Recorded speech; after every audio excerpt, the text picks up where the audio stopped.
My wife told me she wanted to do a tattoo. Kept insisting. I said, don't leave all this one. Say she want to tattoo my name. I say, why? You know whether me and you go quarrel.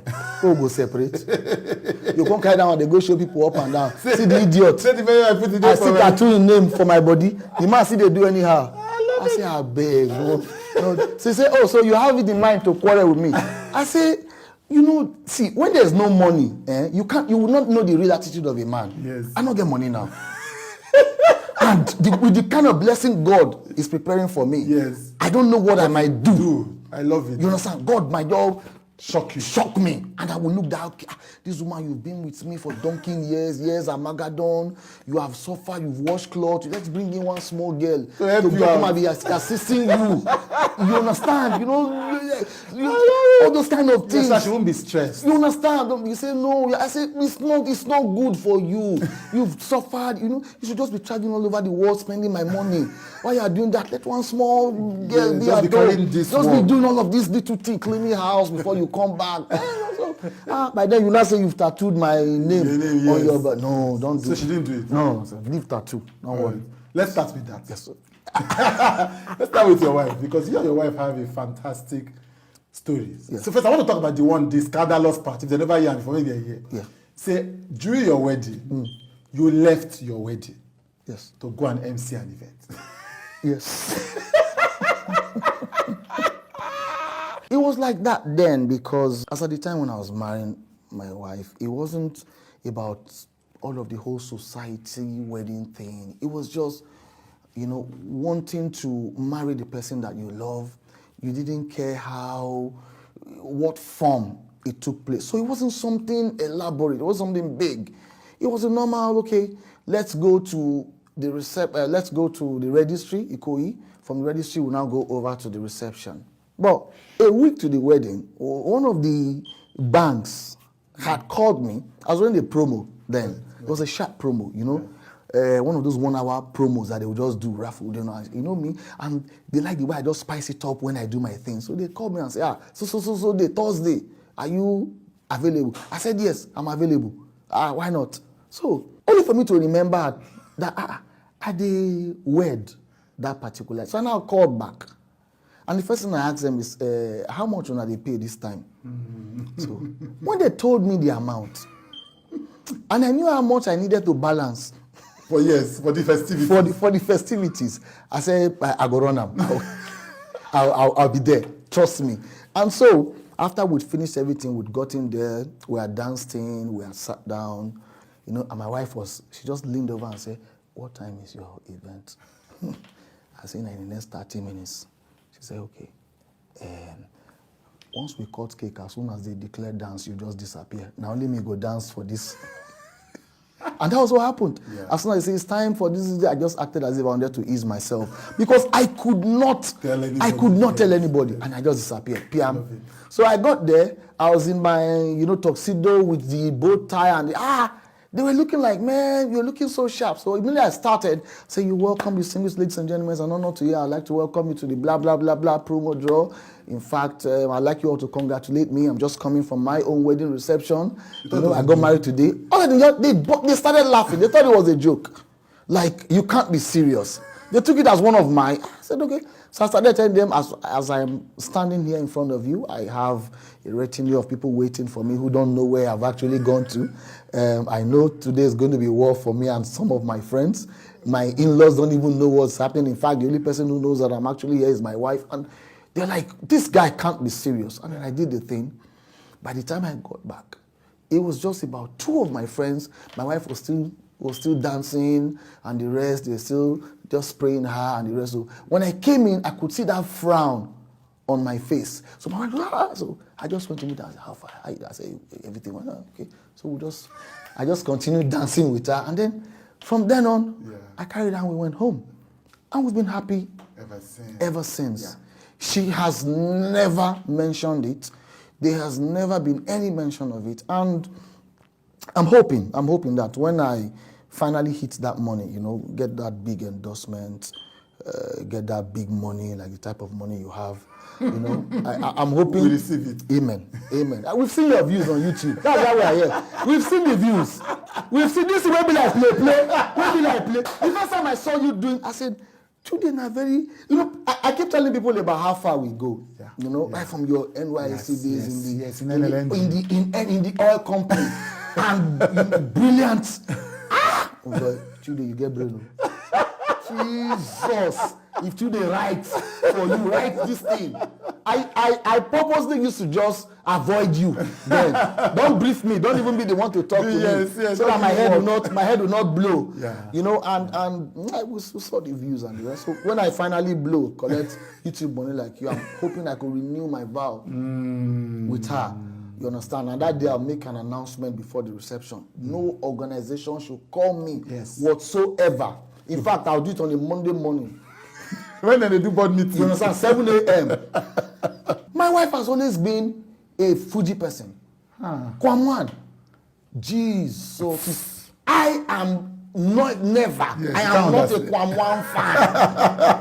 I am not. Yes. My wife keeps telling me that we're not going to renew our vow until I am rich enough for her to pay Kwamwan. I support it. To sing at her traditional wedding. Yes. Now look, even if you are going to invite 12 people, yes, even if it's our sitting room, she must hear that unless you do so, and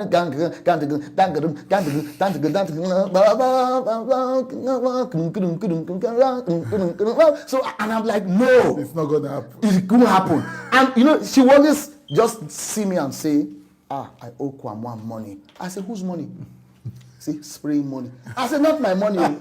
You know, so that's how it has always been. Muslim, Christian, Niger Delta, she's Isaleko. Yes. You know, she's from the same place where the governor of Lagos State comes from. And we've never had any difference. And we've been best friends. Yeah. My wife knows the spec I like in other women. She'll be the one to even remind me. I love it. You know how social media is now. Yes. Before you know, you just start seeing someone. She say, come and see this one. Then we'll now start debating. She don't have been a follow come. She said, this one I said, no. So they say, look, if you want to know, follow come. You understand? The fat that is here is the same thing as the Unasa. I said, no. You see, but when the leg is thin, and then the thin is now Una. From there, we'll now start debating the countries where they did it. I love it. It say she do it for Los Angeles. Yes. This one at Turkey, she goes. Right. So that's how you guys are tight. That's how we are. That's how you're tight. One of the luck I had as an artist, as a comedian, is that I think the first time I ever won Best Up-and-Coming Comedian in Nigeria was 2004. Right. It was at that realization from then on that I knew that I had to start documenting my works.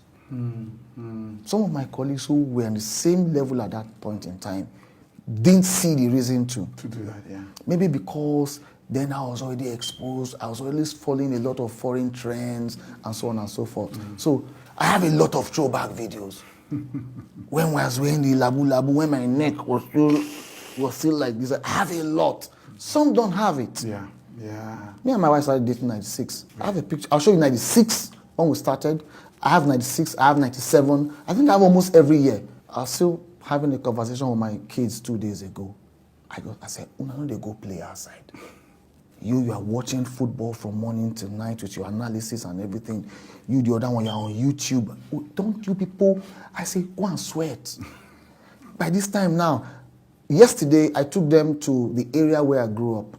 I showed them the distance I used to walk from that house down to my school in Baptist Academy, Abanikoro. The distance, I drove them through it for them to see.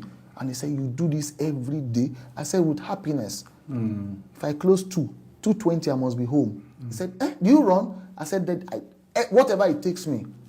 Then I have to fetch water, I have to cook, I have to do this, because my parents are separated. Right. I have to take care of my younger ones. Then before I now start doing my assignment, before my father comes. So I just had to make them appreciate this life that God has blessed them with. A few years ago, you shocked people when you shared the story of a time when you were suicidal. Yeah. Yeah. And people were shocked because, first of all, you're a funny man. Secondly, you've had a blast in this industry. Yeah. You know, so people cannot imagine it. What was going on then? There was a lot of bad moments. I had invested a lot in the arts, and I hadn't gotten the return backs. I was losing on and I had worked my ass off. I was broke to bankruptcy. I had given every single thing. I was making people laugh, but I wasn't laughing. I was stupid. That's what I'll call it. And I told God, I said, Father, Lord, it's time for me to come and I want to come and give you the best show in heaven. There's a lot I have to tell you. I say every day is going to be a comedy performance in heaven. I'm going to shake the place. But it's just time. As you know, one great help me. Make a yokuku come. May I come be with you. May we say they look how we feel help some other people. So I had the pills and I had everything. I prayed from like 1 to like 3 a.m. You were praying while you had the pills. Yeah, our pills were there. So I was praying, telling God, I'm coming. I beg. It's not what. So right at 3, I had made up my mind. I sat down. I like, let me just think about this for 3 minutes. That 3 minutes was for me to think. My wife was sleeping. My kids were sleeping. Because I'd stylishly been telling my wife, if anything should happen to me, don't stay a widow for the rest of your life. In fact, don't even stay more than 1 year. Look for somebody you really love. I've gone. Move on. Marry. Be happy. Take care of my kids. Live your life. She was crying when you are a useless man. What are you talking? If you were drinking, to say you drink, now go say now drink. Why are you talking this rubbish? She didn't know what I had in mind. Yeah. You know, so I now thought of her. I said, this woman will cry. Oh, this woman will. So I looked at the stuffs. The sleeping pills, yellow sleeping pills. I don't know the name. I don't want to call it now so that people who are will not go out. You know? Yeah, yes. But when you take those pills, when you take only one, the sleep is always, it's for depressed people. Your sleep is always so sweet today. Oh, you can, if you take one now, you can wake up next tomorrow. You won't know what happened tomorrow. In 2 days, yes. So imagine having 11. Like yes. Yeah. Imagine having 11, 12 of those, and you still have more. So I looked at it and I was like, okay. And then while I was thinking, and my smallest son came out. He just came out. His eyes were, he came out. And someone said, Daddy, I want to drink water. So I stood up. I said, you want to drink water? Yeah. So I stood up. I took him. He held my hand. We went to the dispenser. I poured water in a cup. I gave it to him. He drank the water. When he finished, he drank. He hugged me. Thank you, Daddy. And then he walked back. And one voice came to me and said, if you do this today, who is going to give this boy water tomorrow? Who will give him water? I packed the thing. Pack him. I said, may I not put him where I go see if he see him use. I flushed the whole thing down the toilet. I went back to God and I said, I'm sorry for being a fool. I was selfish. I was thinking about myself alone. I have millions of people to mentor. I have people to feed. I have people to inspire. I have a family to take care of. Just use me as I am. From now on, irrespective of what happened, I just want to be happy. I will not put anything to heart again. And then that was how I packed. So even my wife, nobody knew. So a friend was starting an NGO for people who were suicidal. And then he brought me in as, a spokesperson. You've gone through this. You've come and inspire them. Come and talk to them. So he brought them. And then when they first saw me there and the rest, they thought it was going to be entertainment. I cracked them up, jokes, and then I told them my story. How I was them. How I overcame it. I didn't know that there were some pressmen who were hanging around. Those pressmen, all the inspiration, all the good things I said, they left it out. They just put the thing out on all media. Owen Gee contemplate suicide. Bam! My parents read it. My family members read it. I was saying this, you want to disgrace our family. You want to kill yourself and go. You don't want to inherit your father's property. You are wicked. You are I couldn't. So, in fact, that was one of the last times I stopped doing those kind of public things, truly coming out to speak about my problems. In this part of the world, the press, social media, they will amplify it. They will turn the story upside down. They don't see the inspirational parts. They don't see the part where you are trying to help somebody. So they just ended up creating more problems. Because something where I don't forget, I hide them. They don't go. People come, they call me. My friend called me my friend who has not spoken to me for years. call me for America. Why now? Why you go want kill yourself? Why? Now broke you broke. We go help you. I say, now broke, I broke. You will not tell them we will help you. Now broke you broke. I say, yeah, we will help you. Okay, we'll see how we feel help you, eh? Up to today, never help me.